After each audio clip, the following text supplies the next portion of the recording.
Bonjour à tous. Comme vous l'aurez compris, les questions sont les bienvenues. En fin de webinaire, vous pouvez aussi les poser au fur et à mesure. On remontera dans les commentaires et on coupera la session d'enregistrement. Alors, très brièvement, parce que certains d'entre nous nous connaissent, mais pas encore tout le monde peut-être. Nous sommes un cabinet de conseil indépendant. C'est extrêmement important pour nous, puisque nous ne vendons aucune licence, nous vendons du conseil pour optimiser ou dépenser le juste euro nécessaire. On est leader français et européen sur une approche de bout en bout de comptage, le SAM, le Software Asset Management, et des achats logiciels.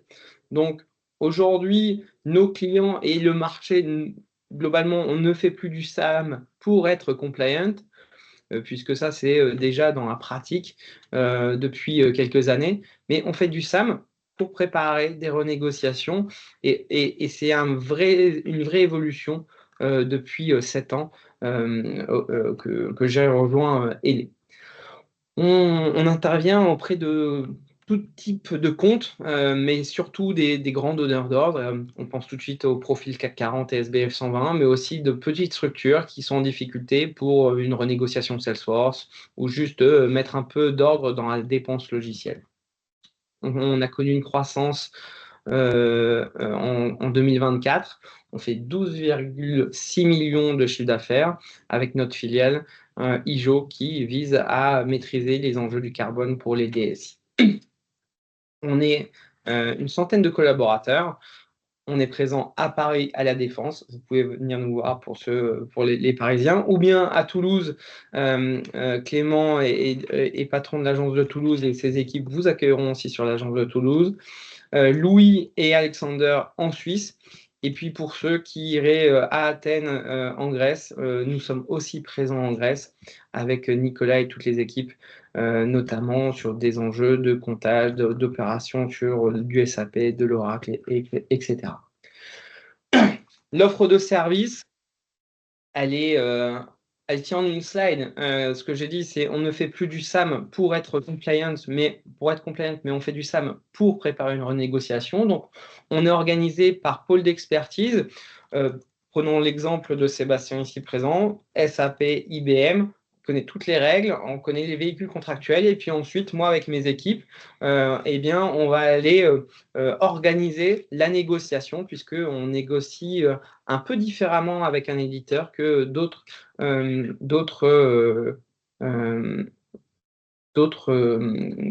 fournisseurs. Ensuite, on a aussi une partie de service géré. De plus en plus de nos clients nous demandent des compétences diverses et variées. Et donc, sur une même personne, c'est parfois rare de savoir faire du Microsoft, du Salesforce, du SAP, du IBM et d'avoir des questions tricky sur Anaconda, par exemple. Donc, nos clients nous ont guidés vers des services managés, et on opère pour des profils plutôt CAC 40, des services managés sur toute aux parties de leurs éditeurs. Voilà, je me présente en 2 mots. Je m'appelle Guillaume Jodin, je suis directeur des pôles performance achat chez Elé depuis 7 ans et je suis accompagné aujourd'hui de Sébastien. Et donc, je me présente également en 2 mots, Sébastien Logier. Moi, je suis responsable d'activité et je suis présent chez Elé depuis maintenant 5 ans. Et j'interviens sur toutes les thématiques Software Asset Management autour de SAP. Donc, comme à l'accoutumée, on fait un petit point sur l'actu du SAM, des achats logiciels du cloud. L'évolution du marché logiciel sur les quelques dernières années. Donc, c'est une source Gartner que j'historise et ensuite que je retravaille. La seule courbe qui va m'intéresser ici, c'est la courbe jaune. En 2020, la dépense logicielle, c'était à peu près 500 milliards de dollars. Aujourd'hui, la dépense logicielle, elle frôle les 1100 milliards de dollars. C'est une croissance gigantesque. C'est le seul marché qui a quasiment une croissance aussi forte. Et sur les 3 dernières années, c'est 49% de progression. D'une année sur l'autre, de 23 à 24, c'est presque 20%. Ici, ces chiffres, on les met en valeur souvent pour communiquer avec les CFO, les DG, les directeurs achats, les DSI, pour donner quelques éléments pour justement montrer que finalement, ce marché est en forte croissance, il y a des nouveaux besoins, mais il y a aussi une explosion des prix, on va le voir. Et donc, c'est dans un contexte extrêmement compliqué, technique, négociation et innovation, que l'on intervient. La perspective, elle n'est pas à la baisse malgré tout, et tout ce qu'on connaît. On a une pente qui est encore assez forte, avec plus de 14% de progression sur la prochaine année. L'ensemble de ces données, on les suit plusieurs fois par an, et on suit également les évolutions des éditeurs et les annonces quarter par quarter. Ici, j'ai voulu vous modéliser le rapport de force et la balance du pouvoir depuis 2010. La balance du pouvoir, c'est au moment où on échange avec un éditeur, c'est qu'est-ce que j'ai à lui offrir et qu'est-ce que lui peut faire. Et souvent, on est dans une situation de négociation de gré à gré, et la mise en compétition est quasiment impossible ou très restreinte. Donc, on prend ces historiques de chiffre d'affaires dans les rapports annuels, et on dégage des tendances. Ici, ce qui va nous intéresser, c'est le chiffre d'affaires de SAP, mais vous voyez que Microsoft s'éloigne loin devant, et que les 5-6 éditeurs qui sont ici consomment plus de 50% de la part de marché. Les annonces d'augmentation. Alors, on a depuis un an historisé dans un Excel toutes les annonces qu'on arrive à capter, et elles sont nombreuses. Ici, je vous en ai remis quelques-unes. En octobre 2024, IBM annonce une application de plus 7% au 1er janvier. Atlassian, en septembre, a communiqué sur une augmentation de Jira Confluence. Et il y en a eu une autre aussi qui est revenue récemment au 1er février. Donc, il y a 2 augmentations successives. VMware, Broadcom, bon, on ne va pas épiloguer sur le sujet, ce n'est pas la thématique du jour, mais il y a un webinaire qui résume la situation. Et il faut noter qu'il y a une augmentation encore sur un seul produit, VVF, entre 11 et 40%. Ça dépend de la période d'engagement. Comment elle s'appelle Ensuite, il y a un micro qui se balade, je vous remercie de les couper. Ivanti, on a une augmentation exactement entre 5 et 20%. Entre 5 et 20%, on n'est pas sur les mêmes produits. On est sur du on-prem, sur du cloud, donc veillez à bien comprendre les annonces. LinkedIn, de plus en plus de nos clients nous parlent des contraintes qu'ils ont avec LinkedIn, et parfois éparpillées entre le commerce, le marketing et la direction ressources humaines. Ce qu'on vous invite à faire, c'est peut-être regrouper l'ensemble de ces échanges, créer des enterprise agreements et essayer de négocier les meilleures conditions possibles, aussi bien sur des conditions de prix, mais sur des conditions de flexibilité. Ce qu'il faut retenir, c'est que en moyenne, un renouvellement d'un SaaS d'une année sur l'autre, c'est plus 12%. C'est une étude qui a été faite sur 16 000 éditeurs.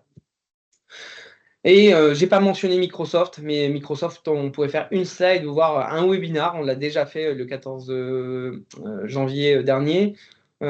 Microsoft annonce des augmentations, mais ça dépend des véhicules contractuels que vous avez. Donc, pour décrypter toutes ces actualités, eh bien, n'hésitez pas à vous tourner vers nous. Le baromètre des audits. Comme à l'accoutumée, on vous donne un peu le ressenti que nous, on a chez Elé sur les tendances en termes d'audit. Alors, toujours très haut dans la classification, on a Oracle et IBM, notamment IBM, avec des approches toujours aussi agressives depuis une dizaine d'années. Oracle, de la même façon, sur des databases, mais aussi sur du Java, avec une approche un peu plus insidieuse où les clients vont être challengés sur quelles applications vous utilisez. Vous avez besoin de Java, ou bien on a noté que vous avez téléchargé un certain nombre de choses. Oui, téléchargement ne veut pas dire usage. Téléchargement ne veut pas dire installation. Et peut-être que le téléchargement vient servir des licences embedded Java, typiquement WebLogic. Donc attention. de ne pas prendre trop de pression sur ce genre d'appel, de s'organiser. Il ne faut pas mettre de côté ce genre d'approche. Il faut juste comprendre la démarche et dans ces cas-là, la processer si c'est un audit ou si c'est une approche commerciale, mais juste être vigilant. Autre point un peu étonnant, en 2024, on avait compris que Microsoft allait réactiver sa filiale audit ou accroître les audits sur la partie serveur, donc qui sont dirigés depuis l'Irlande. Bon, on a la preuve aujourd'hui que nos intuitions étaient les bonnes et on a détecté des audits sur des EA ou sur des SCE, mais notamment sur des produits serveurs. Autre point de vigilance, Trimble, Dassault Systèmes, Anaconda ont aussi des approches diverses pour solliciter votre attention sur des enjeux de compliance et donc des approches plus ou moins directes en expliquant que vous êtes contrefaisant et qu'à la fin, il faut payer. Les déclencheurs de ces activités d'audit, souvent c'est business, refus de produits scorecard, peu d'achats, pas de renouvellement, pas d'envie d'aller sur des produits cloud, ou volonté de forcer à un passage en cloud, ou volonté de faire payer un produit qui était gratuit, ou des bibliothèques qui sont gratuites, un peu comme Anaconda. Technologie, c'est perte d'un appel d'offres, c'est de refus et de changement de l'organisation. Et point non négligeable, c'est de la fuite d'informations via des partenaires. De nombreux cas nous ont été remontés. La durée moyenne d'un audit, au-delà de la pénibilité, c'est entre 6 mois et 2 ans. Le plus qu'on ait vu, c'est 6 ou 7 ans, je crois. Mais ça génère un grand nombre d'émotions, de risques. Donc, veillez à bien maîtriser tous ces enjeux et à vous entourer. Pas forcément en délai, mais prenez en compte ces enjeux et soyez entourés pour traiter ces sujets. Il ne faut pas les prendre à la légère. On arrive sur un sujet SAP qui intéresse tout le monde. Tout d'abord, on va vous parler de la croissance et des résultats financiers, parce que oui, il y a une croissance. Et puis ensuite, on va vous parler de RISE, ce qui est la thématique du jour. Comme dans chaque négociation, il faut comprendre son environnement, comprendre son partenaire de négociation pour mieux appréhender les échanges et surtout mieux anticiper ses réactions. Donc, on a l'éditeur SAP qui sépare son rapport annuel en 3 grandes activités, en 4 grandes activités, surtout avec le cloud, les software license, le software support, et donc qui annonce des progressions importantes sur certaines de ces activités. Et ensuite, la partie service. Donc, aujourd'hui, on a l'éditeur qui fait 34 milliards d'euros de revenus, avec une progression qui est intéressante depuis 2018. Ils ont pris 10 milliards et ce n'est pas fini. La progression qui est prévue sur 2025, c'est encore à peu près plus 10%. Et donc, on va frôler les 38 milliards en termes de prévision. La cible de l'éditeur, c'est d'approcher le plus rapidement possible les 40 milliards grâce à ces nouveaux produits, et notamment RISE et de l'IA. Certaines annonces côté SAP en début d'année ont mentionné que 50% des deals ont embarqué de l'IA. Oui, c'est quelque chose qui est à la mode. Est-ce que tout fonctionne? Est-ce que toutes les promesses sont tenues? Pas forcément. Donc attention aux promesses. On voit un fort déséquilibre entre les revenus Q1 et Q4. Ça, à notre avis, ça va être modifié. On a des informations qui nous laissent à penser et qui nous confirment que SAP va chercher à équilibrer son revenu entre Q1, Q2, Q3 et Q4. Donc, vos commerciaux vont être incités à faire plus de deals en Q1, donc ça veut dire peut-être des demandes plus facilement acceptées ou des discussions moins tendues le 31 décembre.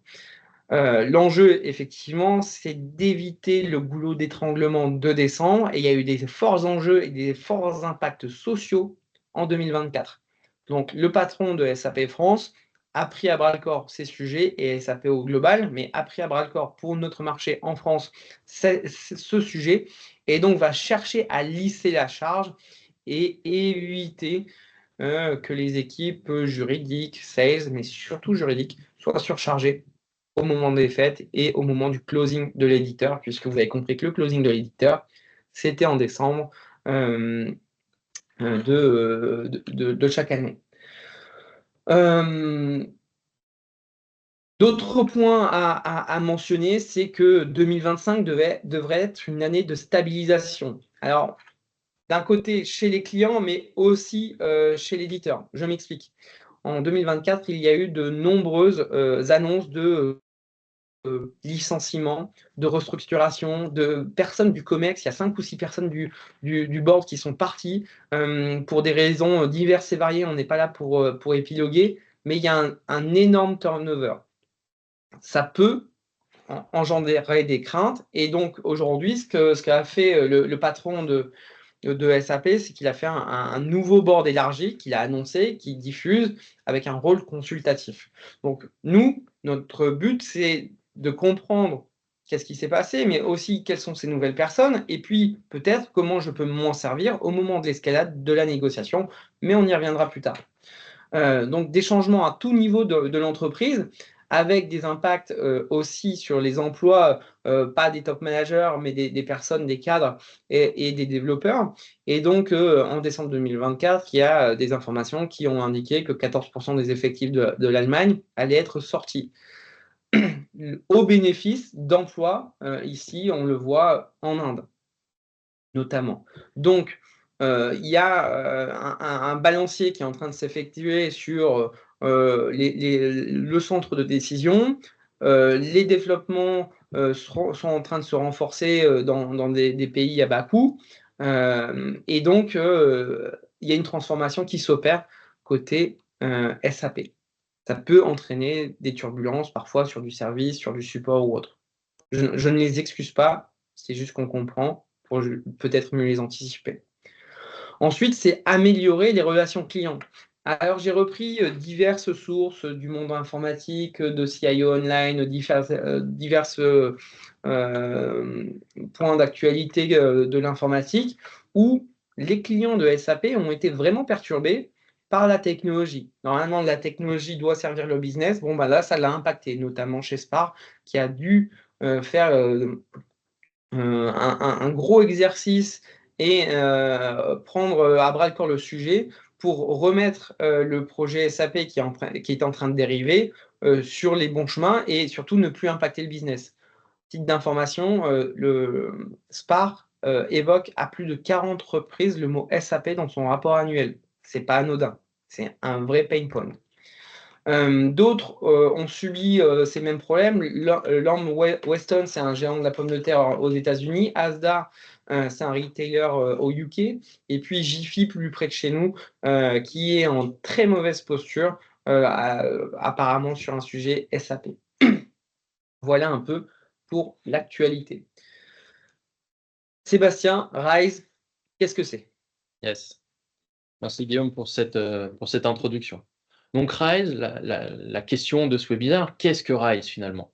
En fait, il faut voir Rise comme le nouveau modèle commercial de SAP orienté sur ses solutions cloud.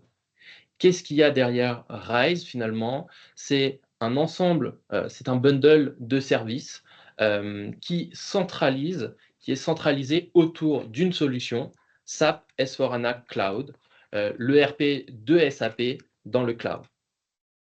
Quelle est la promesse, quelle est l'évolution finalement avec Rise? C'est adieu votre modèle de licence perpétuelle et puis cette maintenance qui se renouvelle tous les ans sans jamais pouvoir la diminuer.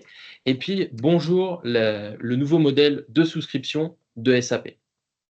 Derrière, c'est également une offre qui décentralise une grosse partie de la gestion de l'environnement SAP au profit de l'éditeur. Donc, c'est SAP qui va venir gérer un grand nombre d'actions qui, historiquement, étaient traitées soit par le client, soit par des partenaires.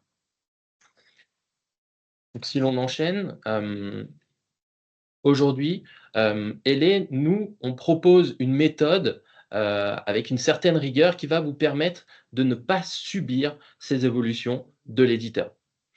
Cette première étape, ça commence par comprendre. et c'est un point que Guillaume a soulevé tout à l'heure, c'est comprendre le contexte de SAP, sa vie, son œuvre, et puis derrière, leurs objectifs. Ouais, et puis surtout, c'est comment moi je vais m'organiser pour parler à SAP. Si on n'est pas organisé, si on ne maîtrise pas les éléments de langage, on est foutu.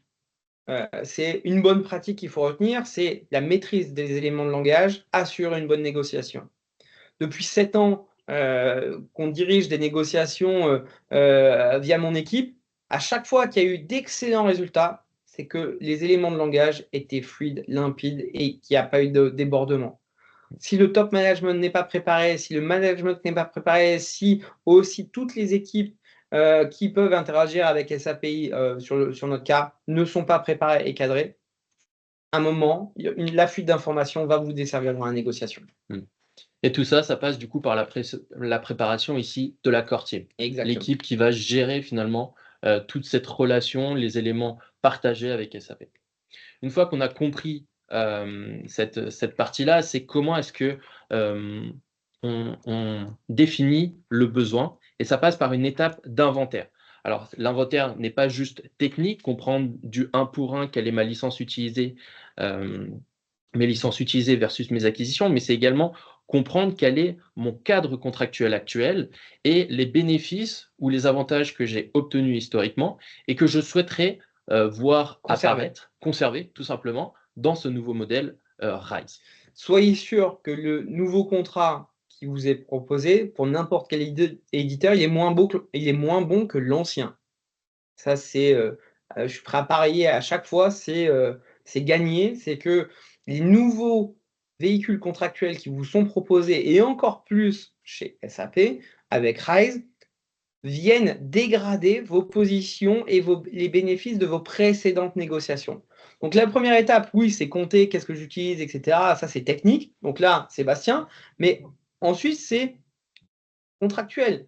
Qu'est-ce que j'ai pu négocier? Des flexibilités, des cap increase sur des thématiques un peu plus techniques, des accès indirects, etc., etc. Mes métriques, est-ce que j'ai une one single métrique ou pas? C'est quoi les impacts? Comment je convertis tout ça?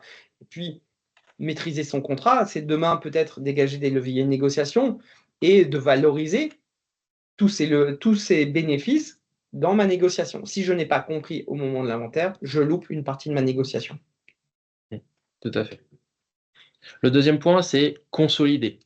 Une fois qu'on a compris l'usage actuel, qu'on a fait ces projections dans les nouveaux modèles de SAP, parce qu'il y a une projection à faire entre l'ancien licensing et le nouveau, c'est consolider le besoin en licence et également consolider les avantages que l'on a identifiés sur la partie contractuelle.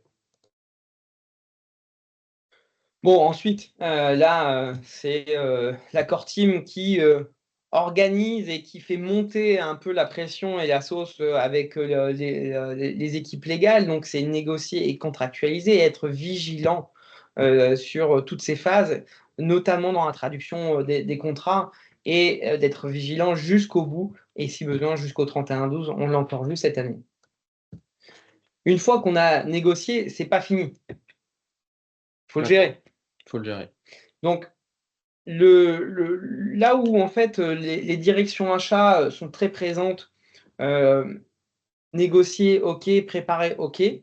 Là où les DSI et les directions achats doivent renforcer leur présence, c'est dans la gestion des contrats logiciels et particulièrement sur des modèles cloud où la bonne allocation des licences ou la mauvaise allocation peut coûter des millions d'euros. Tout à fait. Maintenant, quelles sont les évolutions, quels sont les nouveaux modèles que propose SAP? Aujourd'hui, on voit 2 modèles RISE. Le premier modèle, le public cloud, et le second modèle, le private cloud.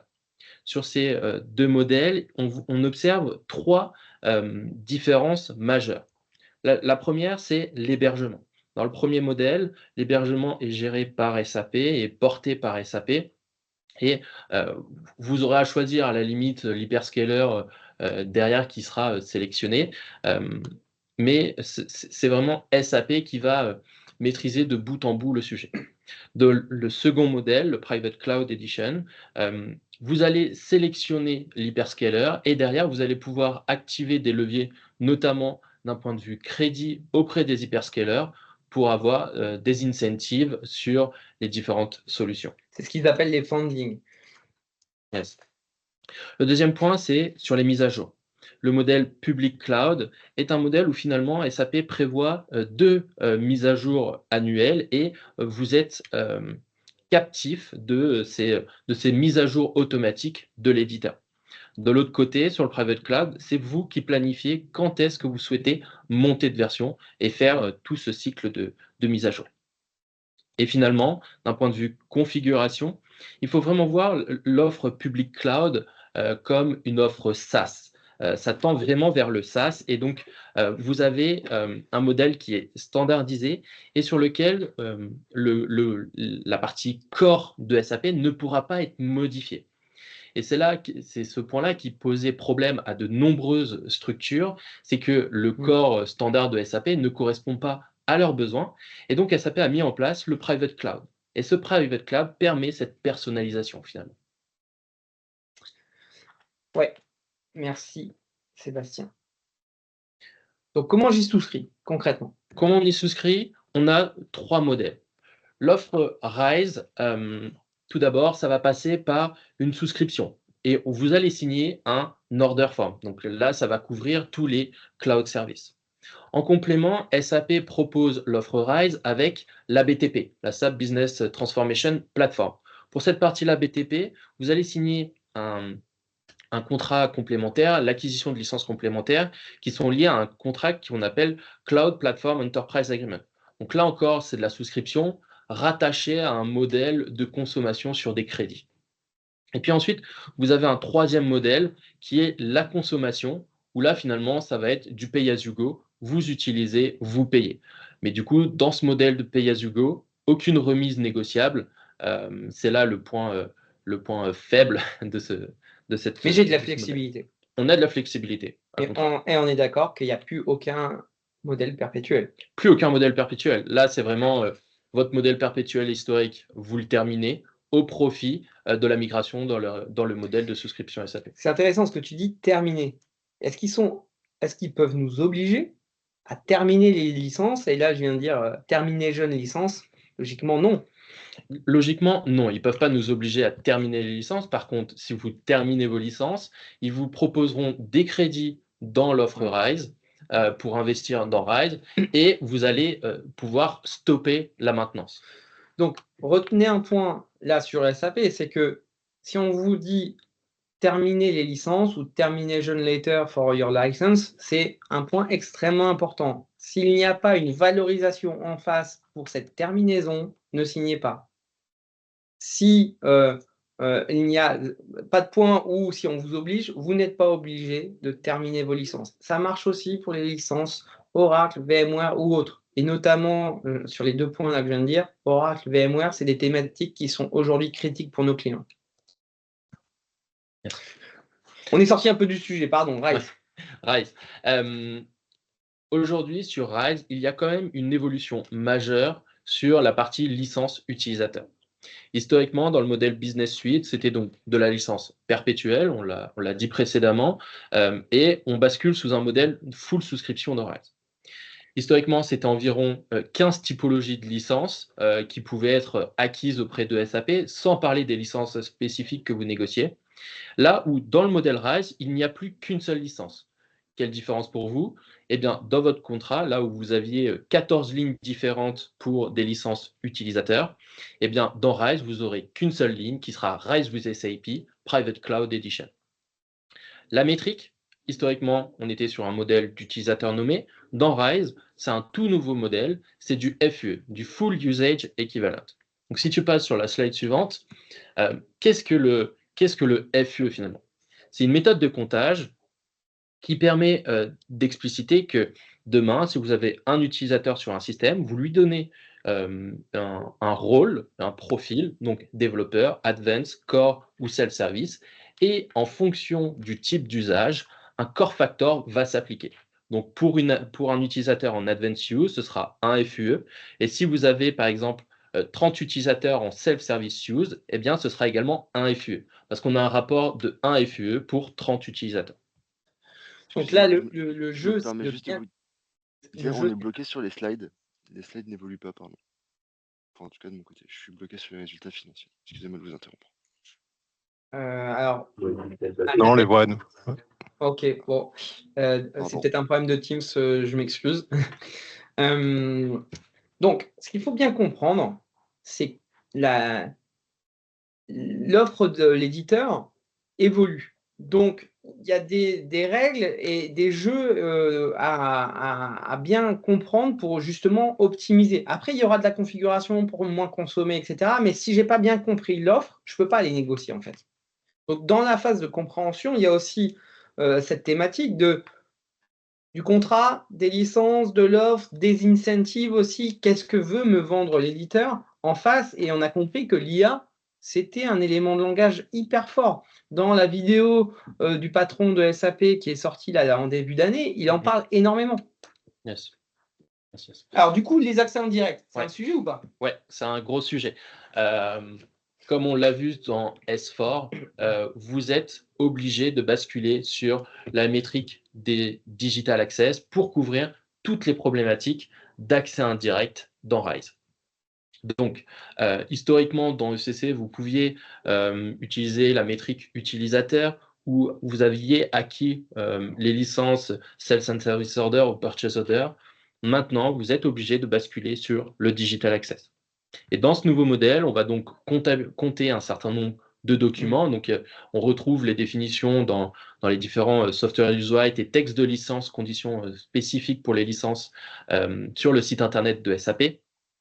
Mais c'est une vraie problématique dans RISE et vous allez devoir acquérir ces licences. Donc là, en audit, SAP pourra vous challenger sur les accès indirects et s'il constate un non-respect de cette problématique, il vous demandera d'acquérir des licences Digital Access.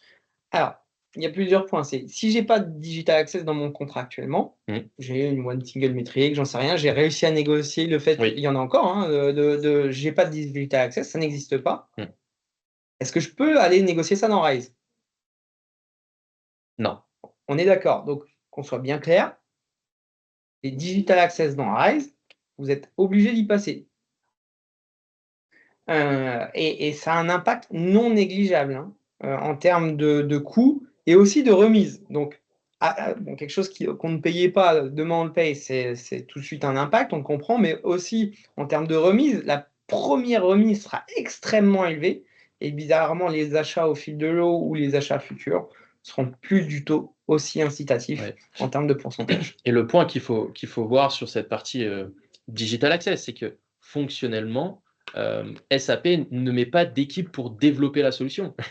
Là où sur RISE, il y a un travail sur le RP pour s'assurer que vous ayez une solution puissante, le Digital Access, il n'y a rien. Donc c'est juste finalement une taxe d'entrée de la donnée sur vos environnements, alors que dans les faits, vous payez déjà le RP, les engines, etc.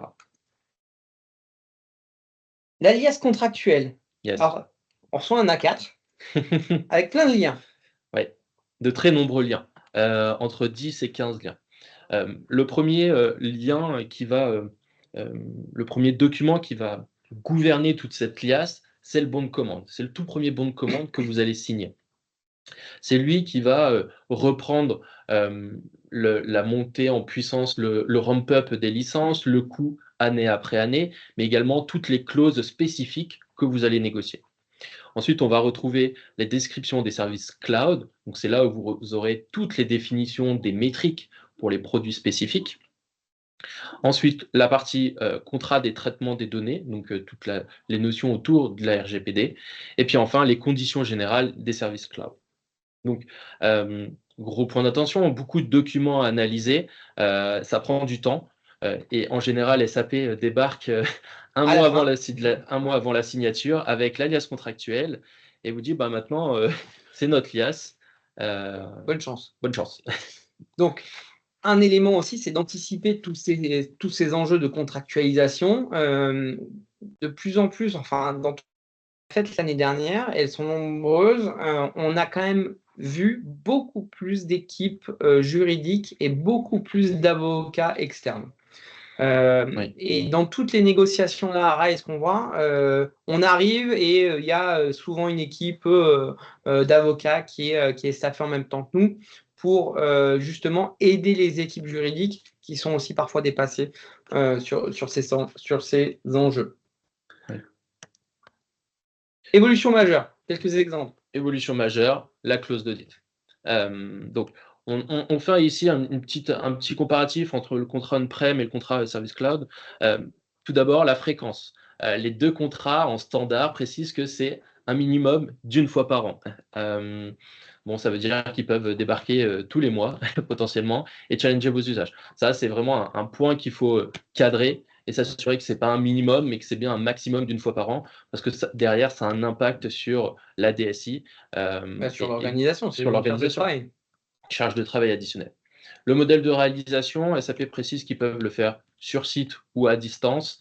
Avec clairement, en cloud, ils ont tout. Ils n'ont même pas besoin de se déplacer. Ils n'ont plus besoin de se déplacer. Ils ont vraiment beaucoup d'informations. Si tu passes juste ensuite, c'est comment. Et bien là, historiquement, on avait un certain nombre de procédures qui étaient mises à disposition sur les supports SAP pour la partie on-prem. On retrouve une équivalence dans le cloud. Donc, c'est plutôt intéressant.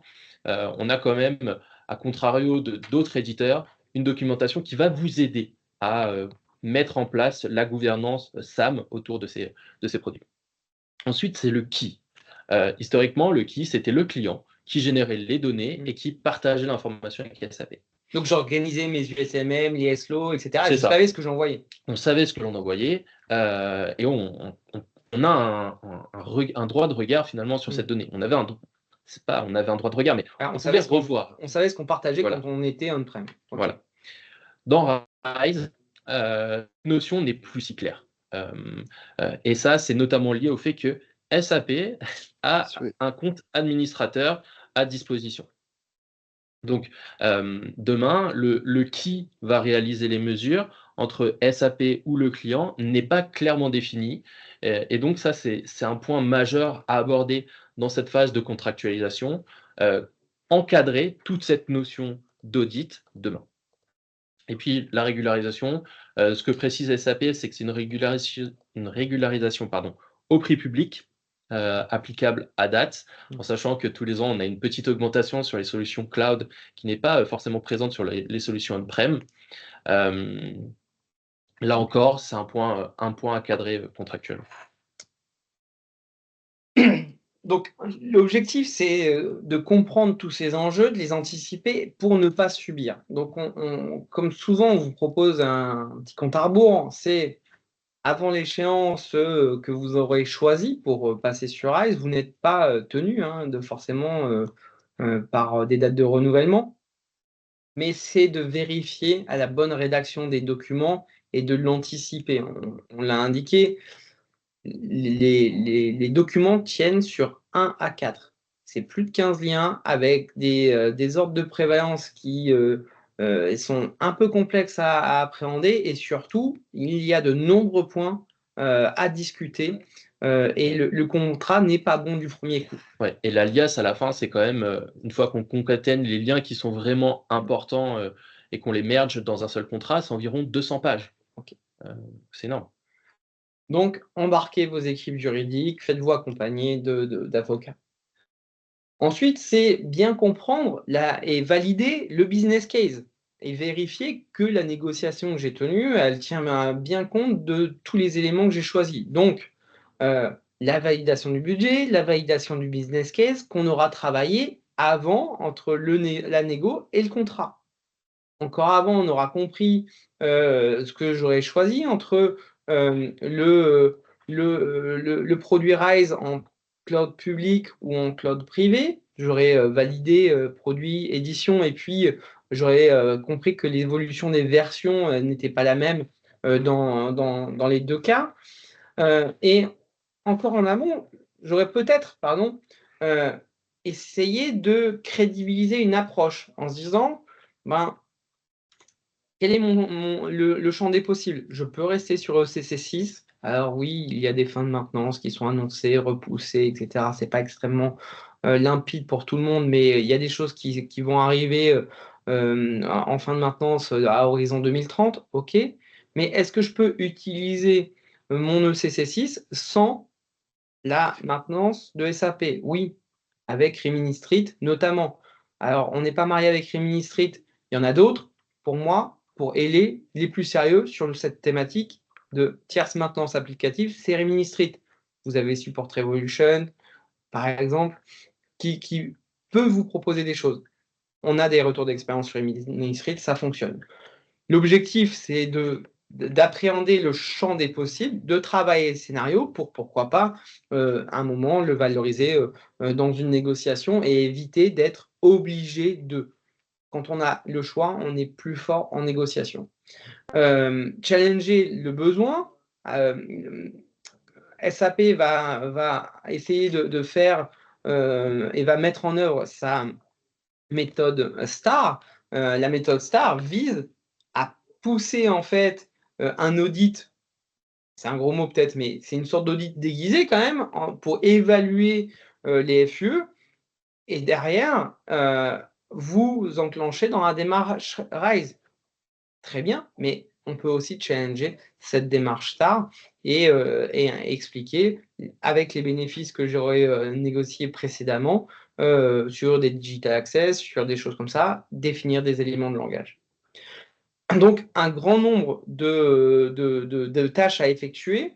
Nous, ce qu'on voit et ce qu'on a vu l'année dernière, c'est qu'il y a des clients qui l'ont fait sur à peu près une année. Il y a des clients qui l'ont fait de manière beaucoup plus courte. Est-ce qu'on prend des bons choix dans l'urgence? Je ne sais pas. Mais prenons le temps au regard des sujets et de l'impact que ça va avoir sur les 10 à 15 prochaines années au moins.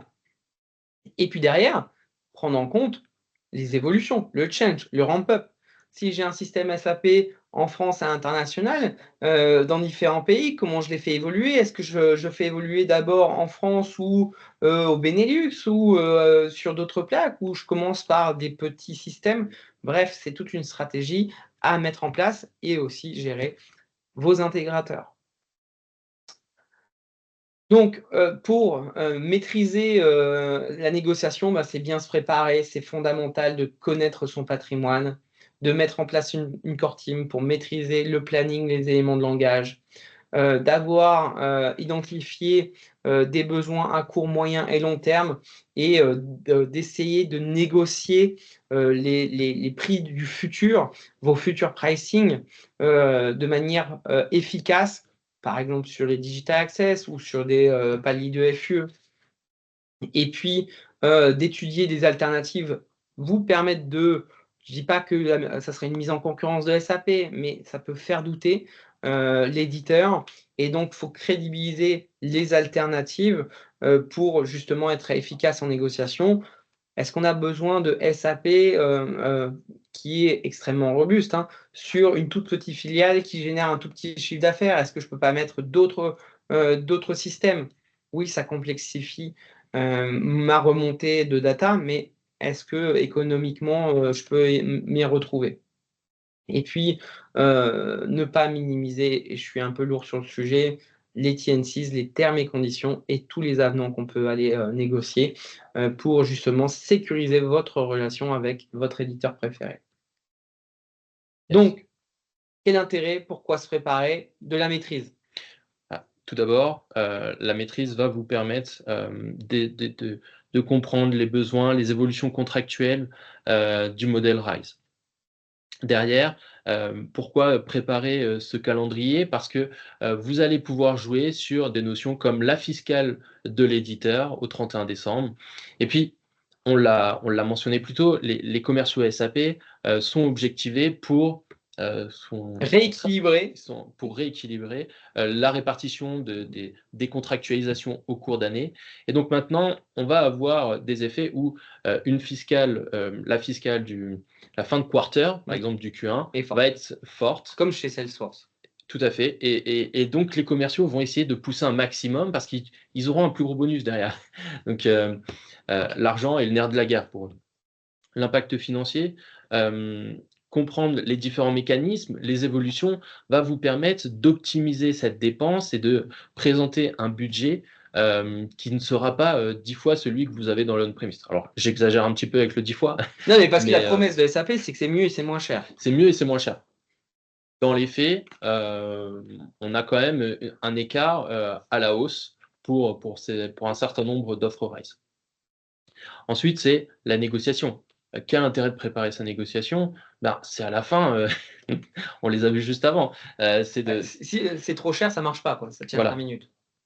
Donc, le point de préparer sa négo, c'est quels sont mes leviers, comment je les active, quels sont mes éléments de langage, à quel moment je fais intervenir mon CIO, mon CFO, etc. Et l'écosystème, parce que j'ai peut-être du L'écosystème. Ariba, du Concur, j'en sais rien. Et donc, est-ce que quels sont les impacts de tous ces sujets? Ouais. Et puis à la fin, c'est où est-ce que je veux atterrir? Parce que si je veux atterrir sur un landscape, je veux rester dans ECC, bon, on va peut-être pas perdre 6 mois à négocier un contrat Rise.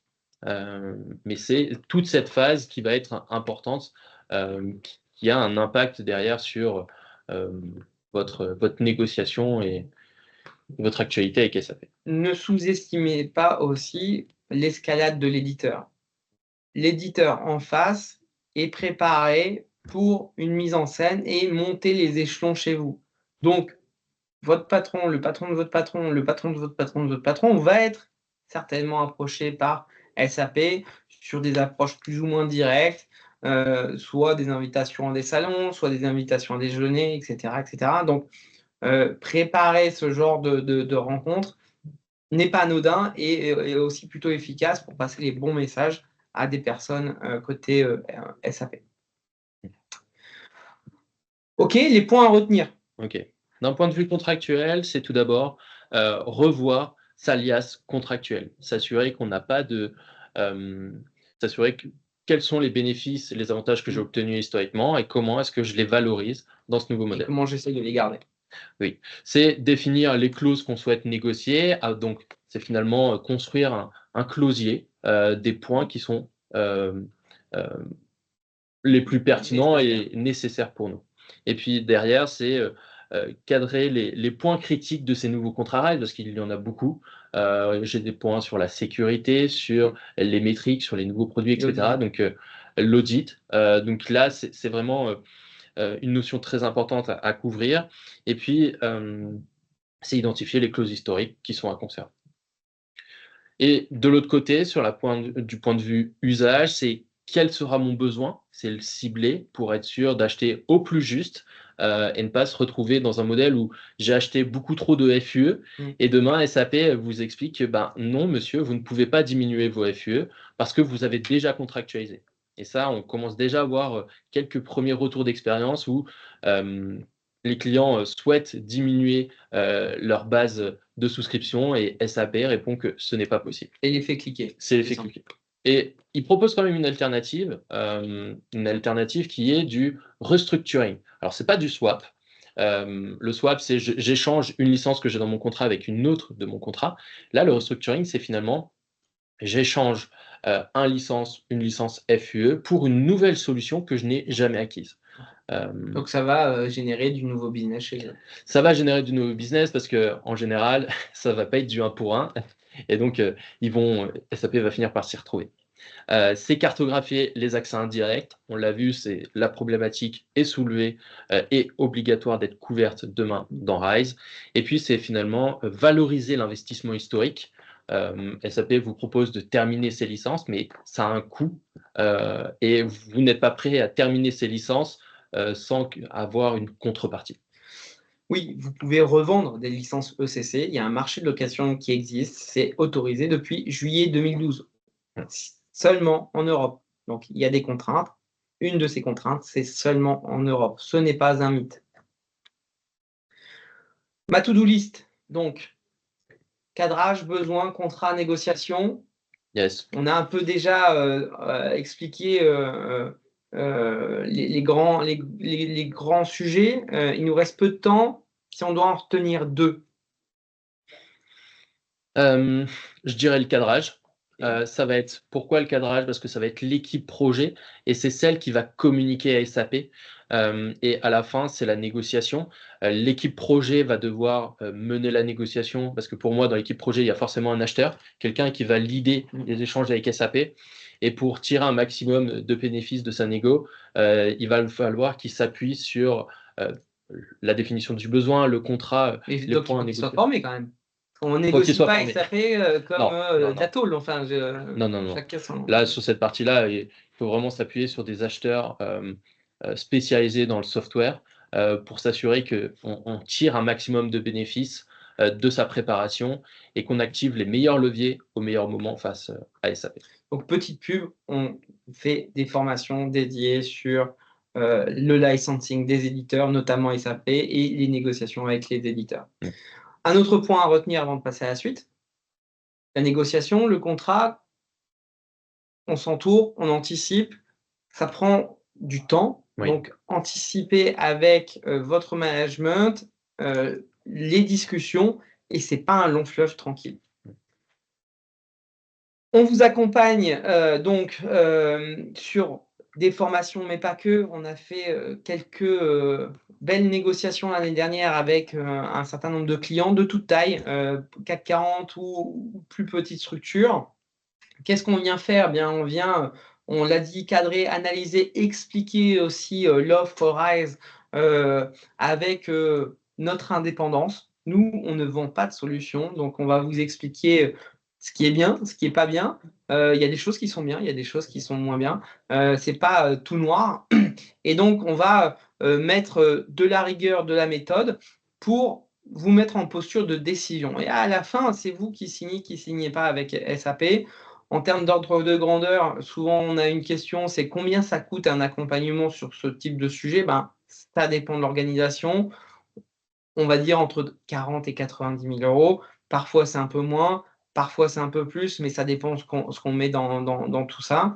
Et donc, à peu près une vision consolidée du planning, c'est sur au moins 7 mois. On a vu un peu plus, mais au moins 7 mois, où en fait on vient faire intervenir différents experts côté LA.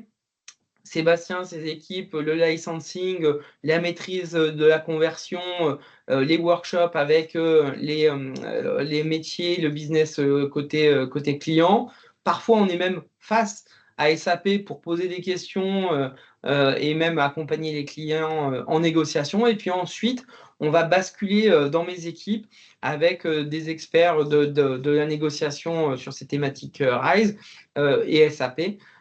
Pour justement bien cadrer, ordonnancer, suivre le deal tracker, le demand plan, la BOM, pardon, et tout ce qu'on souhaite aller négocier avec l'éditeur et surtout communiquer en interne avec les comités projets, préparer le DSI, le CFO, le directeur général, etc. etc.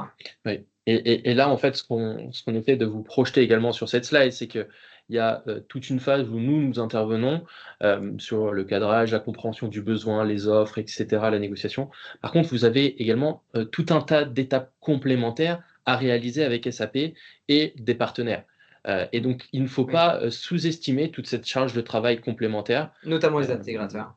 Notamment les intégrateurs, parce que la signature de RISE, c'est vraiment un gros sujet qui va devoir impliquer de nombreuses personnes dans vos équipes, que ce soit les équipes techniques, les équipes juridiques, le software asset management, les achats.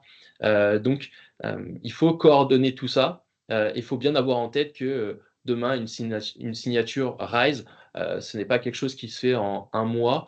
Il faut avoir préparé un maximum de choses et ça prend du temps.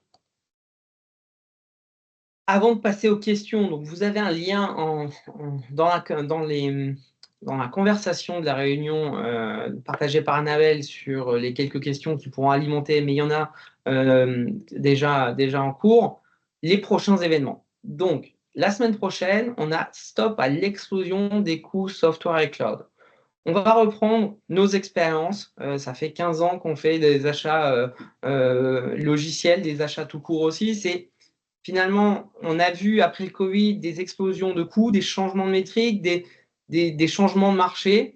On va vous partager des expériences concrètes sur l'organisation de nos travaux, un programme qu'on appelle Software Cost Optimization.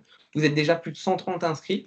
Ensuite, on a un autre événement le 25. On enchaîne beaucoup d'événements en mars sur Oracle, ULA, PULA. Qu'est-ce que c'est que toute cette histoire? Retenez que dès que vous entendez Unlimited dans un contrat Oracle, c'est que ça n'est pas Unlimited. C'est un peu bizarre, mais c'est limité. Et puis ensuite, les remédiations Java. En avril, on enchaîne encore avec un nouveau webinar. Les approches de l'éditeur, comment on peut répondre à ces approches et puis surtout comment je peux traiter ma problématique Java dans mon organisation avec des retours d'expérience. Et de la même façon, on a de nombreuses missions à notre actif. C'est le moment des questions et des réponses. Annabelle, je te propose d'arrêter l'enregistrement et on va regarder.